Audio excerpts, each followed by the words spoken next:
And some other variants for text 12 here. From C, Kema, Hadnu, Esu, Kunuku, Le'esu. Also from C, Arat, Lemutumtum, Ta, La, I'll say that line again. Arat, Lemutumtum, La Ta'abtum. Also from C, Shumu Upe'er. And we have for in C, also from C, Arneya, also from C, Eukar, Rebuune, Menma Lemnu. C omits ete and reads Shitta, Kil Lat, U Che Tetu, etc. C has Gatadu. For verse 80, C reads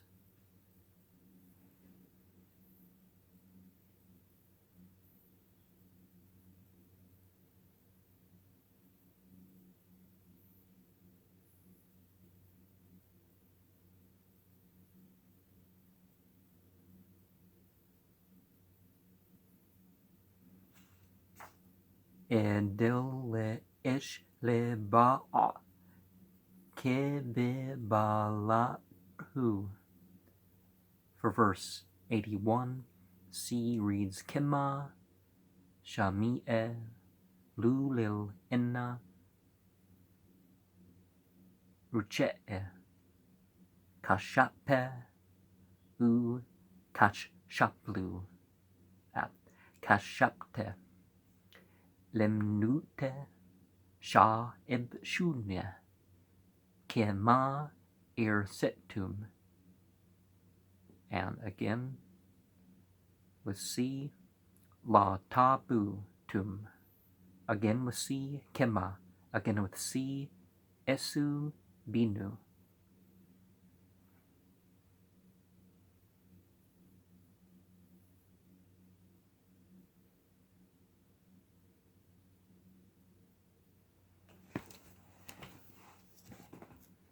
Got to get myself reacquainted with the cuneiforms, don't I? Lipsur Anne.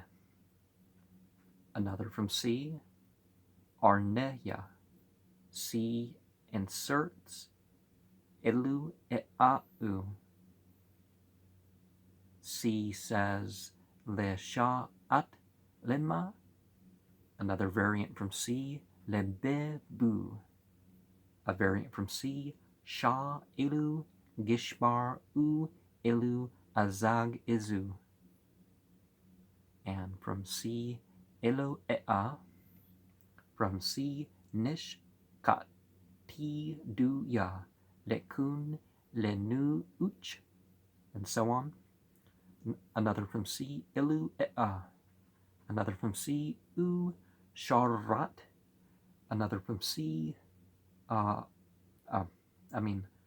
Da Le Ka Lud Lul. And we have some character here.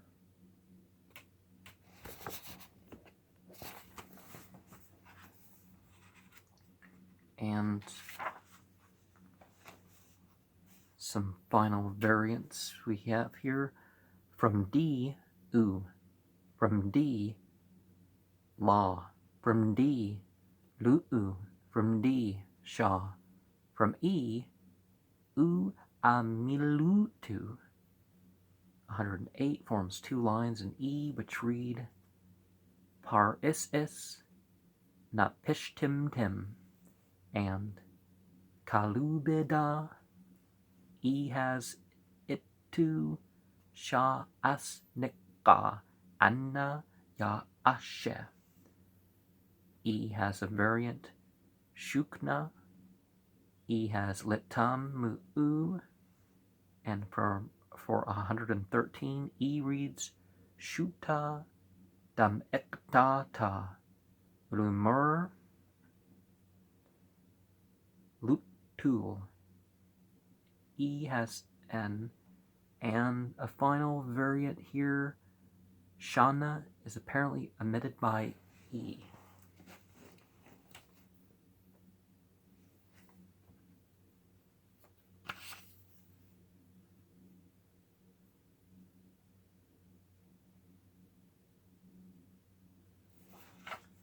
Okay. The first line of the tablet forms a sort of heading or introduction, and while stating the occasion of the prayer, contains a general direction to the effect that when the sickness has fallen on the man, nothing evil or inauspicious is to be allowed to approach him. Then follows the section on the tablet containing 11 or 2 maybe, of directions for ceremonies, which commence as follows. Perform the following. In the night, sprinkle a green bough with pure water. Before Marduk, the drink offering shalt thou eat. Dates, and shalt thou heap up. A shaw of oil. A drinking, is it a double handful? Is that the measurement? A drink offering. Water, honey, and butter shalt thou offer. Thou shalt set there an incense burner. Kernels shalt thou heap up. A shana of incense shalt thou offer. The drink shalt thou pour out. The rites in the next line and a half are obscure. At 1/7 offerings of flesh are prescribed, 3 preparations of flesh being specified. Verse 8 has the command given to take the oil of certain woods, and the next 2 lines contain a list of substances that are to be cast into the oil, including gold, fragments of various kinds of wood and plants, and incense. In 2:11, certain offerings are specified in honor of Anchulmish, the offerings consisting of 1 piece of alabaster, 1 piece of gold, 1 piece of lapis lazuli, and 1 seal. In the principal prayer of the tablet, reference is made to each of these 4 offerings, 269 through 73.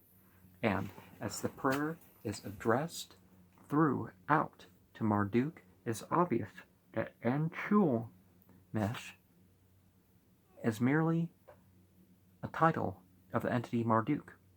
This Anchulmish, what does that mean?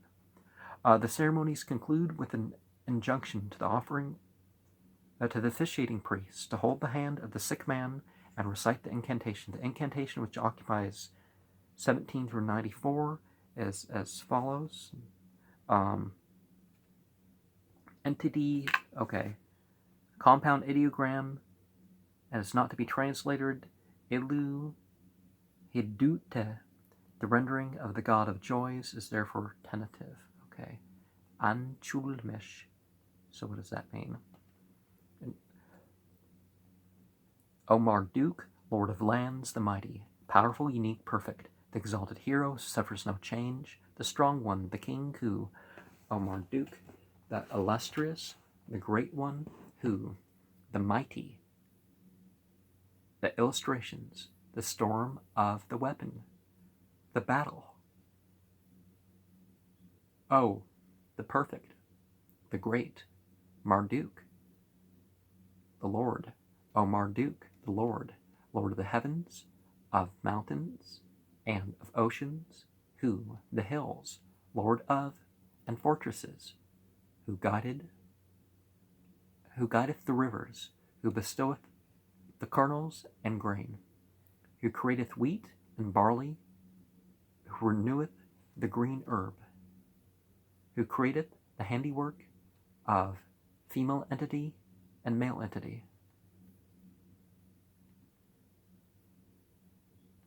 Well, it lists male entity before female entity, but in the midst of there art thou, the ruler of Anunnake, the director of the Egege, the wise, the firstborn of Ea, the creator of the whole of mankind. Thou art Lord, and like my father, and my mother among the art thou. Thou art the sun entity also. Their darkness thou dost lighten, a cry and shout of joy. Thou guidest him that is in need, their wisdom, lands, and distant peoples. Thou art compassionate, I am weak. Thou holdest his hand. At 45, the suppliant makes a formal statement of his own name along with that of his father, after which the tablet continues broken for several lines, only disconnected words having been preserved. When the lines once more become connected, we find the suppliant imploring that the life of his body may be restored. The disease from which he is suffering being put down to the influence of magic. He concludes a description of his symptoms with the words, "My powers and my soul are bewitched, and there's no righteous decision." He therefore makes a direct appeal to the entity in the following words, and we continue with 59. O Lord, at this time stand beside me and hearken to my cries. Give my judgment, make my decision. The sickness do thou destroy, and take thou away the disease of my body. O my entity and female entity, judge ye mankind, and possess me by the command of thy mouth. May there never approach anything evil. The magic of the sorcerer and the sorceress. May there never approach me the poisons of the evil of men. May there never approach the evil of dreams, of powers, and portents of heaven and earth. May the evil of the portion of the city and land. Never may the evil of the portent of the city and of the land overtake me. In spite of the evil mouth, the evil tongue of men, in thy sight, let me be perfect. Let nothing evil ever restrain the plant of the entity of joy that is placed upon my neck. The evil curse, the mouth that is unfavorable, let it cast aside. Like alabaster, let my light shine. Let me never have affliction. Like lapis lazuli, may my life be precious in the sight. Let it establish mercy. Like gold, O my entity, my female entity, may prosperity be with me. In the mouth of the peoples, may I be blessed. Like a seal, may my sins be torn away. May the evil curse that is unfavorable never draw nigh. May it never be oppressive. Before thee, may my name and prosperity prosper. May the plants and that are set before thee loosen my sin. Never may there approach me the wrath or anger of the entity, with misery, disgrace, and sin from the curse. May the raising of my hand and the invocation of the great entities give release. At thy mighty command let me approach. Command thou life. Like heaven may I shine among the enchantments that possess me. Like the earth may be bright in the midst of spells that are not good. Like the heart of heaven may I be bright. May the power of my sins be destroyed. May the binu wood purify me. May the plant deliver me. May the ukuru wood remove my sin. May Marduk's vessel of purification bestow favor. May the flaming censer of the entity make me bright. At the command of Ea, King of the Abyss, Father of the entities, the Lord of wisdom. At the raising of my hand, may thy heart have rest. O Marduk, the priest of the great entities, the arbiter of the Agiga, the word of Ea, let me glorify. And O Queen Damkina, let me have dominion. May I, thy servant so-and-so, the son of so-and-so, live. Let me be perfect. Let me revere thy divinity. Let me bow in humility before thee. O my entity, let me revere thy power. O my female entity, let me tell of thy greatness.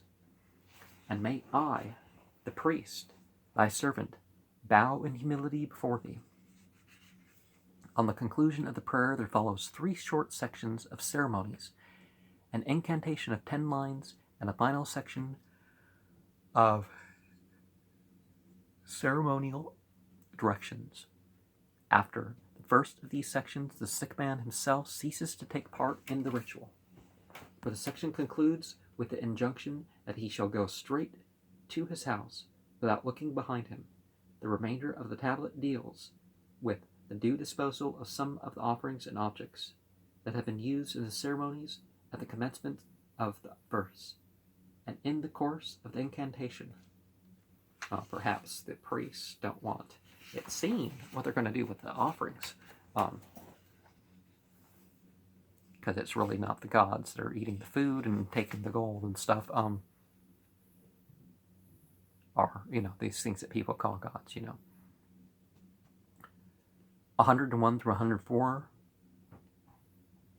form 2 sections of 2 lines, each of which contains directions concerning the stones and the plant of the entity of joy mentioned in 2:11:66, and follows a short incantation addressed to the entity of joy himself, in which it is besought to make the Shidu and the Lamasu propitious, and restore by his command the favor of the angry entity and female entity.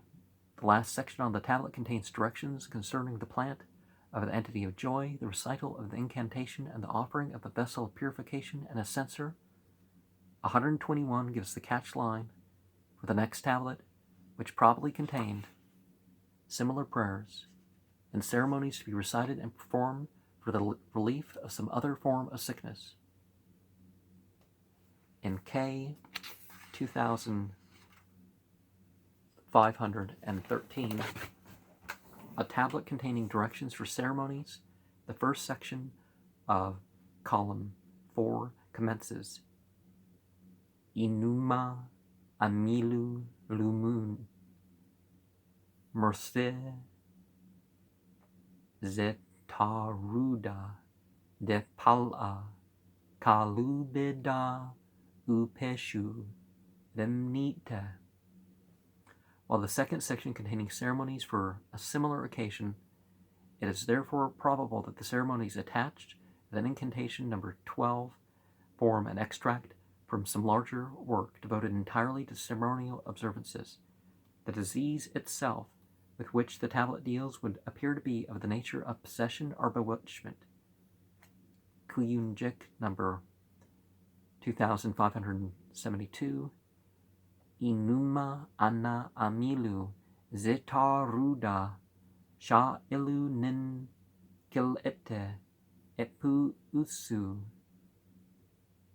And 13, Amilu Sha Zetaruda Epshushu Anapan Kakab Marbuda Likmisusu. And the somewhat similar text in K 3278 218 and K 6172 2111. See also K 9612 and K 10760 210. Yeah, life is too short to study all these, isn't it? For a discussion of the Ku Atir, see page 22 of what we say from Shana Barasha and Kassag Tanakeke, page 20, that Aru equals the flower of a palm. Jensen and Bernal says the tablet clearly reads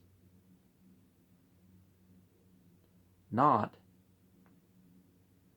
as in 4R, nor as in 4R. The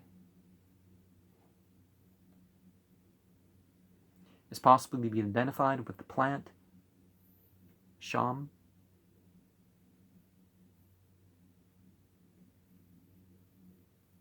which occurs in SM 8, column 1, 114, where it is rendered by cha ash chu raku and cha ash chur. According to Brno, number 8613, Rushu is also a possible rendering of the group Kuchu Sha.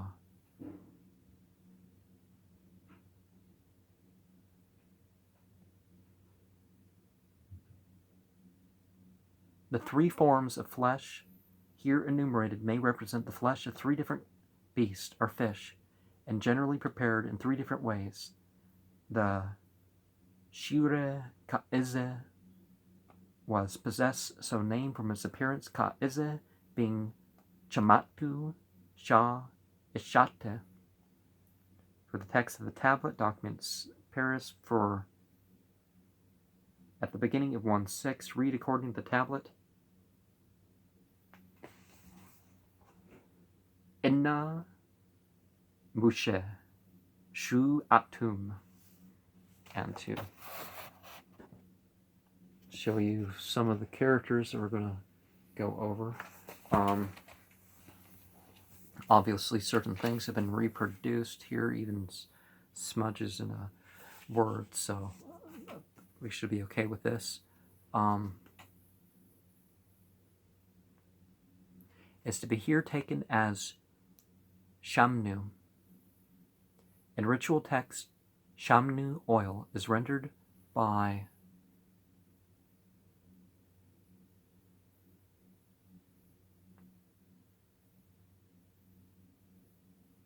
and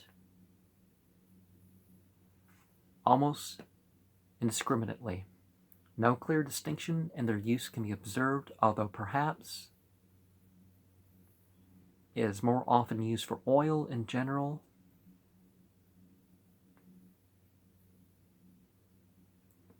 or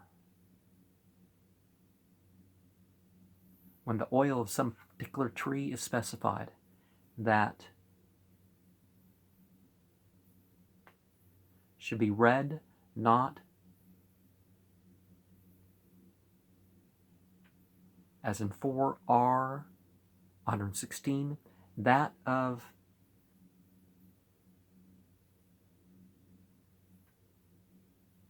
is a material used in building is clear from the East Indian House inscription, column 2, 145. Ideogram is transliterated in the text as Gasu in accordance with communion from Dr. Bazol, who has come across the group in K 4864, rendered by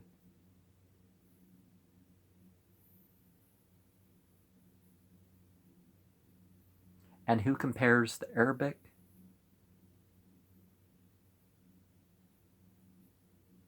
jas or jessa.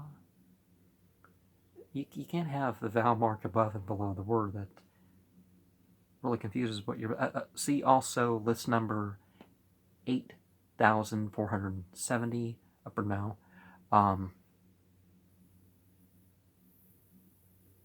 Cannot here be sitash, but it's probably the name of a plant or a tree, being the determinative, the plant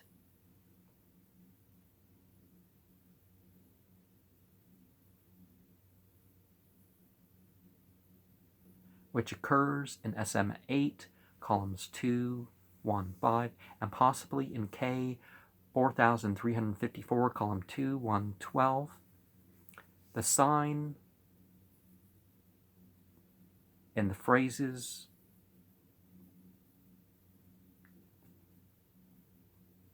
Abanu Parutu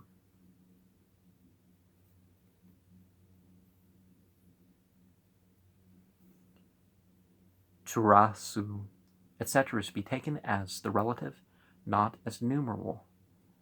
The duplicate A giving the variant reading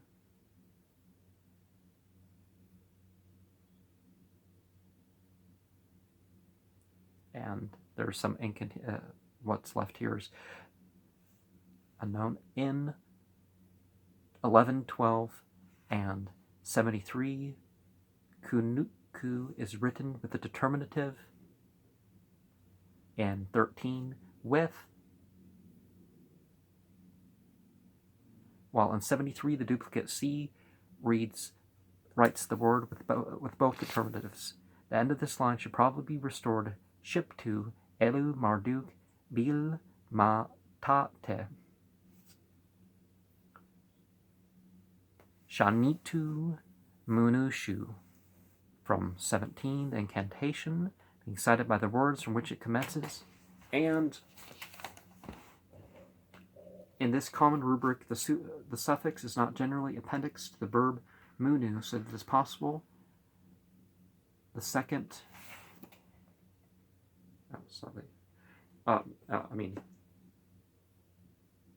is merely an error. Through digraphy on the part of the scribe, the phonetic complement that is commonly found with the ideogram for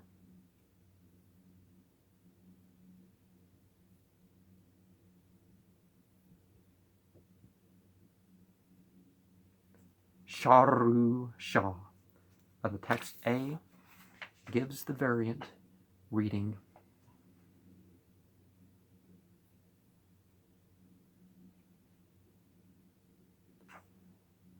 Rapshu, which is probably arisen from the misreading of a badly written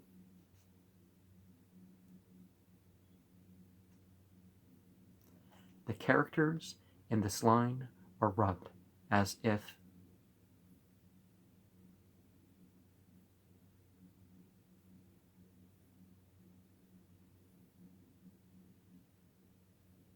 the reading of 4R and he adopted the phrase should be transliterated Mudachedede Nuch Shu.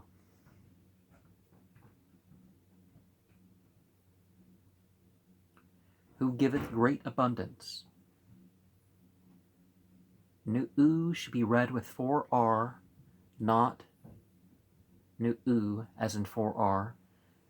The title Ushungalu in this passage is clearly not used in the sense of dragon. Ushungalu sounds like a dragon, doesn't it? The parallelism of Ashiru in the second half of the line suggests some general term applying authority. The first sign of this line should be probably read as in 4R, although is all that is at present visible. The signs which occur frequently in a formula on the 6th tablet of the Sherpu series 4R, plate 7, column 2,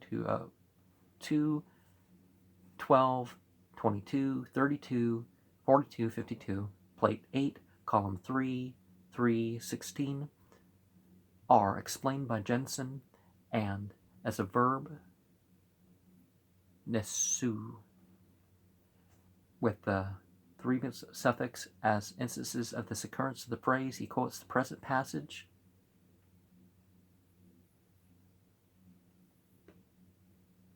In 79 as below, and more probable the signs should be transliterated phonetically. Neshu, a word that is not, however, to be identified with the Nishu spirit, which occurs in the phrase Ma'met Nish.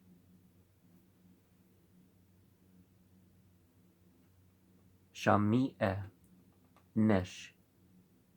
Irsitim Tim. Column 1, 150. Also Bruneau, list number 2326. In the passages cited above, as in the present line, Neshu is followed and not preceded by Mamet. It is also be regarded as one and formed from Nashu, the two words being probably taken together in the sense of an oath or curse, literally the raising of an oath or curse. Neshu, however, sometimes occurs by itself. Le'in ne is se. Mamet le ta kil. Neshu and so on, so that in the phrase Neshu Ma Mit, the two words are perhaps to be taken as separate synonymous phrases in opposition. Shakinunu is to be read for 4R. And let's see real quick. Characters are talking about. It's possible that these two lines should be taken together without a break. The application of the metaphor in this line is not at first apparent. The kunuku may, however, refer to the seal impression, and as seal impressions have been found on small clay cones, which were originally attached to the documents they attested by means of a strip of reed. Budge, ZA3, page 214. It is probably the tearing off or removal. I don't know what ZA3 stands for as a E. Wallace Budge book. It is probable that the tearing off or removal of such a seal impression is the basis of the metaphor in the text. The division of 277 through 79 is given in the translation as based on the duplicate C, which reads as follows. 5 and 6 we have. Never may there approach me any evil, neither the wrath nor anger of the entity, misery, disgrace, and sin. From the curse may the raising of my two hands give the invocation of the great entities give release. Invocation. Here the general phrase Memma Limnu is introduced and defined by the substantives that follows.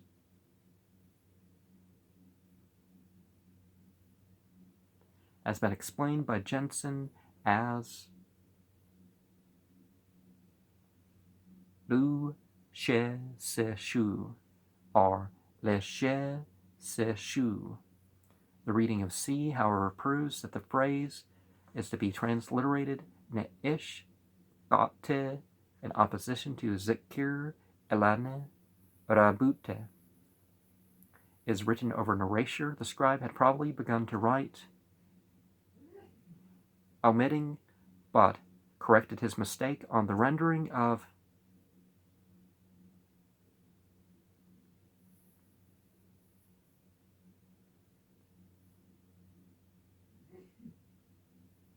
by Riksu Tapatar and page 22 and info sub number 16, 1, 11, and